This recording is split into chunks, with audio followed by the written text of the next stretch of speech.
Asma binti Abu Bakar radhiyallahu anha. Asma binti Abu Bakar adalah putri Abu Bakar dari istrinya Qutailah binti Abdul Uzza al-Amiriyah yang telah diceraikan semasa jahiliyah. Ia lebih tua 10 tahun dari adiknya Aisyah radhiyallahu anha, salah satu dari ummahatul mukminin. Ketika Abu Bakar dan Rasulullah SAW berangkat hijrah ke Madinah, mereka berdua bersembunyi di Gua Thur selama 3 hari. Kaum Quraisy yang kehilangan jejak mereka berdua mendatangi rumah Abu Bakar. Begitu pintu dibuka oleh Asma binti Abu Bakar, Abu Jahal berkata, "Di mana ayahmu?" "Demi Allah, aku tidak tahu di mana ayahku berada," kata Asma. Abu Jahal sangat marah dengan jawaban singkat ini. Ia mengangkat tangannya dan menampar dengan keras pipi Asma, sehingga anting-antingnya terlepas. Setelah itu, mereka berlalu dan memerintahkan untuk memblokade semua jalan keluar dari Mekah. Tidak lama kemudian, kakeknya Abu Khufafah, ayah dari Abu Bakar, mendatangi cucunya tersebut karena ia mendengar kalau Abu Bakar telah meninggalkan kota Mekah. Ia khawatir kalau cucu-cucunya terlantar setelah ditinggal pergi ayahnya. Ia menanyakan kepada Asma tentang harta yang ditinggalkan untuk biaya kehidupan mereka. Asma sangat memahami kekhawatiran yang dirasakan oleh kakeknya ini, dan sebenarnya Abu Bakar telah membawa hampir semua harta kekayaannya sebanyak 6.000 dirham.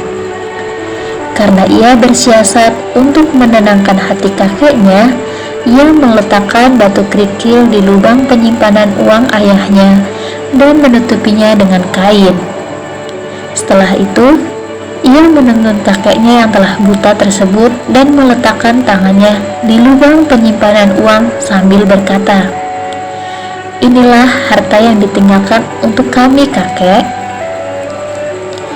Abu Hufafah meraba kerikil yang tertutup kain dalam lubang penyimpanan dan menganggapnya sebagai uang dirham yang cukup banyak. Karena itu, ia berkata, "Baguslah kalau ia meninggalkan ini untuk kalian." Setelah bersembunyi selama 3 hari di Gua Thur, Nabi SAW dan Abu Bakar memutuskan untuk berangkat ke Madinah. Asma mempersiapkan perbekalan, makanan, dan minuman untuk perjalanan beliau dan ayahnya, lalu membawanya ke Gua Thur. Tetapi ia lupa tidak membawa tali untuk mengikatkan perbekalan tersebut ke tunggangan. Karena itu, ia membelah 2 ikat pinggangnya.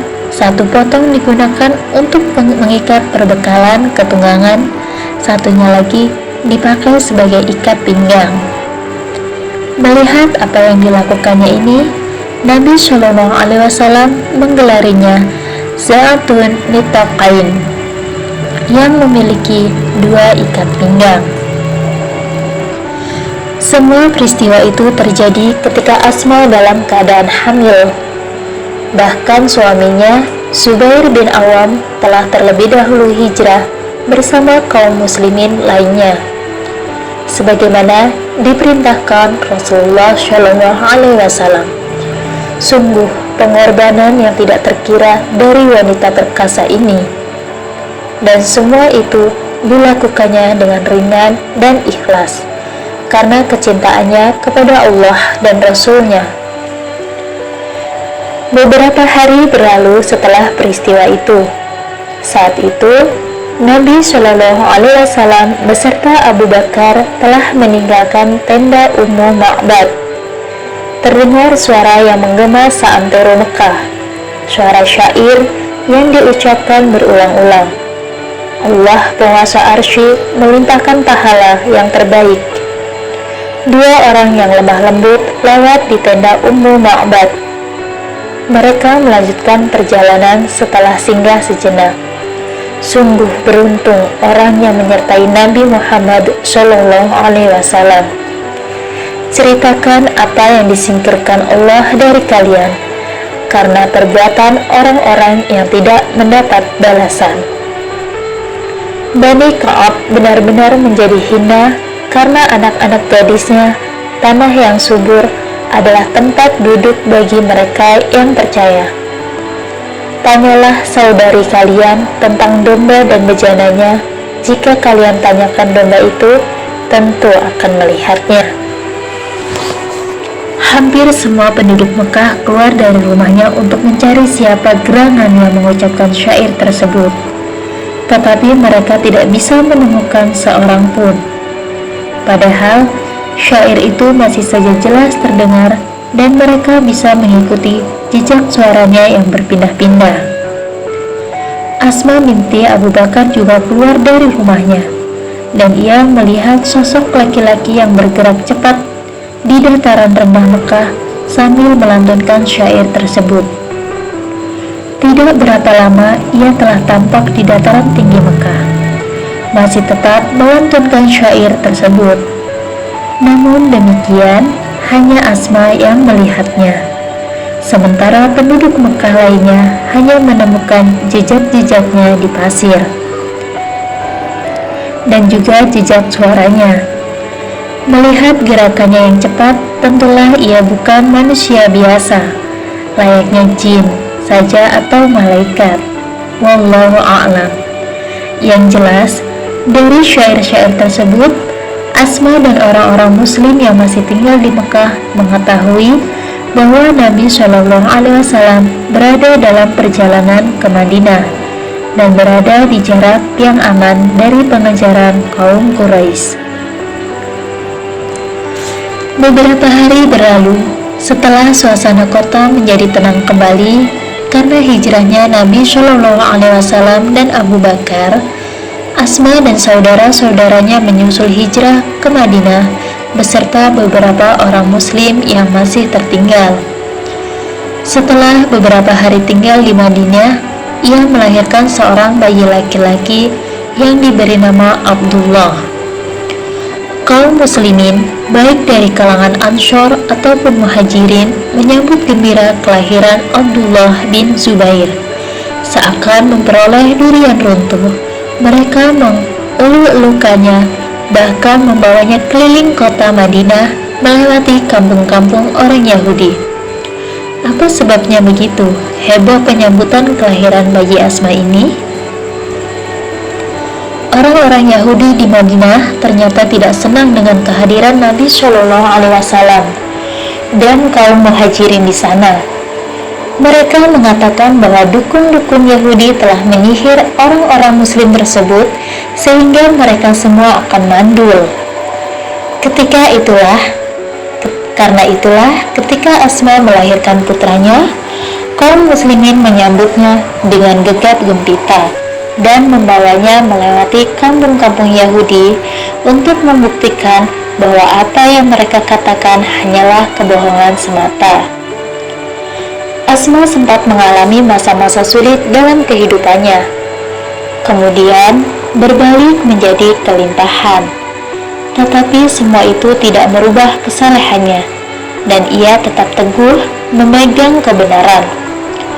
Allah memanjangkan usia Asma, dan ia mengalami masa-masa fitnah, hingga saat beralihnya kekuasaan ke tangan dinasti Bani Umayyah, ketika ia melahirkan putranya Abdullah bin Zubair, dan putranya tersebut dibawa kepada Rasulullah SAW. Beliau melihat suatu gambaran jalan kehidupan putranya tersebut. Beliau bersabda tentang Abdullah bin Zubair, "Dia laksana domba yang dikelilingi oleh harimau yang berbulu domba."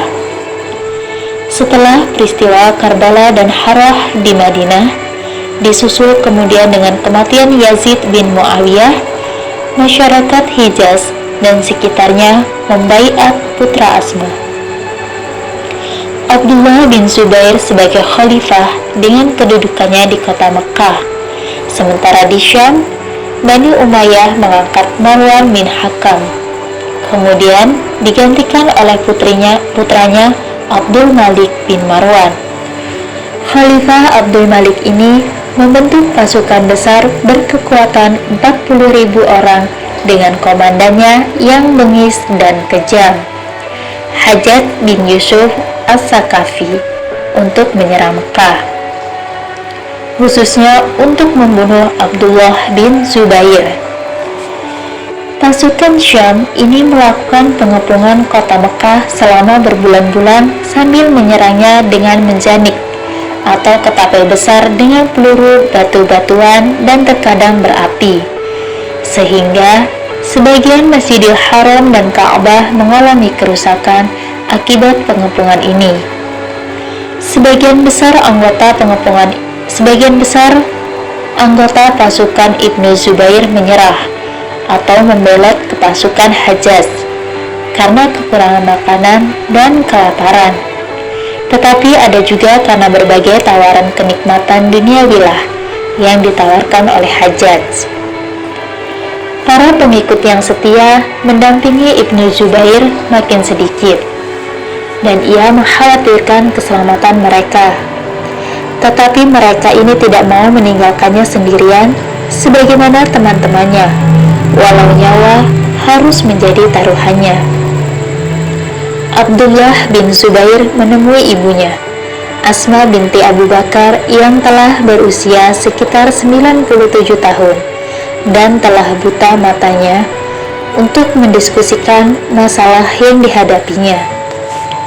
Ibnu Zubair menceritakan situasi yang sedang dihadapinya kepada ibunya dan berbagai kemungkinan yang terjadi pada pasukan yang dipimpinnya, yang jumlahnya memang sangat sedikit.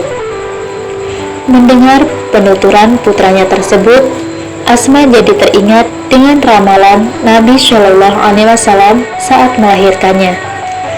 Inilah masa yang digambarkan oleh Rasulullah Shallallahu Alaihi Wasallam untuk putranya, dan ternyata ia ditakdirkan untuk menyaksikan kejadian tragis tersebut.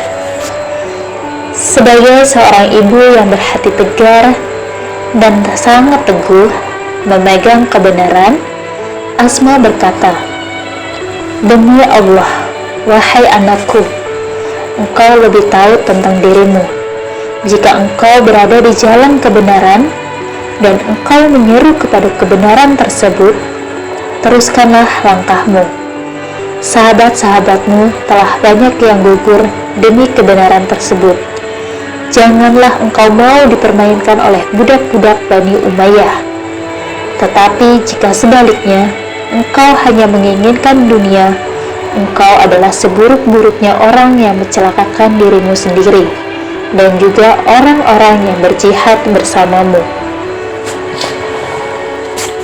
Tentu saja Abdullah bin Zubair bukan tipe yang kedua, yang hanya mementingkan kepentingan duniawiah.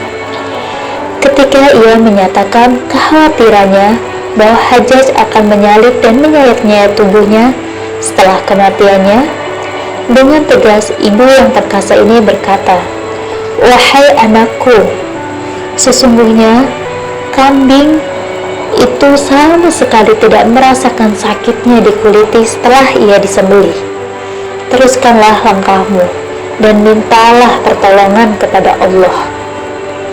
Abdullah bin Zubair menjadi lega, karena sesungguhnya yang dikhawatirkan adalah perasaan ibunya. Sesaat kemudian, Asma berkata lagi kepada putranya, "Aku memohon kepada Allah, semoga ketabahan hatiku ini menjadi kebaikan bagimu, bagi engkau yang mendahului aku menghadap Allah, atau aku yang mendahuluimu." Sesaat kemudian Asma berdoa, "Ya Allah, semoga ibadahnya sepanjang malam dan puasanya sepanjang siang, serta baktinya kepada kedua orang tuanya, engkau menerimanya. Disertai dengan cucuran rahmat-Mu ya Allah, aku serahkan segala sesuatu tentang dirinya kepada kekuasaan-Mu, dan aku rela menerima keputusan-Mu ya Allah. Berilah aku pahala atas segala perbuatan Abdullah bin Zubair ini. Pahalanya orang-orang yang sabar dan bersyukur. Dengan ucapan dan doa yang dipanjatkan ibunya ini, langkah dan hati Ibnu Zubair terasa lepas. Tidak ada lagi ganjalan apapun pada dirinya untuk memperoleh kesyahidan yang didambakannya. Mereka berpelukan, dan demi diketahuinya bahwa anaknya masih memakai baju besi, Asma memerintahkan untuk melepaskannya sambil berkata, "Apa-apaan ini Abdullah? Orang yang memakai ini hanyalah mereka yang tidak menginginkan apa yang sebenarnya engkau inginkan." Ibnu Zubair pun melepaskan baju besi yang dipakainya. Setelah mengucapkan salam perpisahan dengan ibunya, ia bersama sisa pasukan yang tidak seberapa terjun menghadapi pasukan Hajjaj.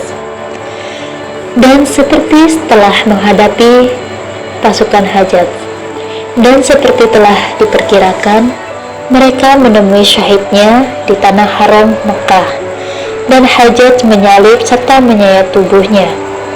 Asma dengan tegar berdiri di tempat penyaliban putranya, sambil terus mendoakan ampunan bagi dirinya. Sementara itu Hajjaj mendekati Asma sambil merendahkan diri dan berkata, "Wahai ibu, Amirul Mukminin Abdul Malik bin Marwan memberiku wasiat untuk memperlakukan ibu dengan baik. Maka apakah ada keperluan ibu kepada kami?" Dengan suara tegas berwibawa, Asma berkata, "Aku bukan ibumu. Aku adalah ibu dari orang yang kau salib dalam tiang karapan itu. Hanya aku ingin menyampaikan satu ucapan Rasulullah Shallallahu Alaihi Wasallam kepadamu. Beliau bersabda, akan muncul dari Saqif seorang pembohong dan seorang berjana. Tentang siapa pembohong itu telah kita ketahui bersama, yakni Mukhtar bin Abi Ubaid As-Saqafi yang mengaku sebagai nabi. Sedangkan sang durjana bingis, sepengetahuanku adalah engkau orangnya." Hajjaj tidak berkutik dengan perkataan Asma ini, dan ia berpaling pergi. Kemudian Asma memerintahkan untuk menurunkan jenazah anaknya dan menguburkannya dengan layak. Tetapi sebagian riwayat lain menyebutkan Hajjaj memenggal kepala ibu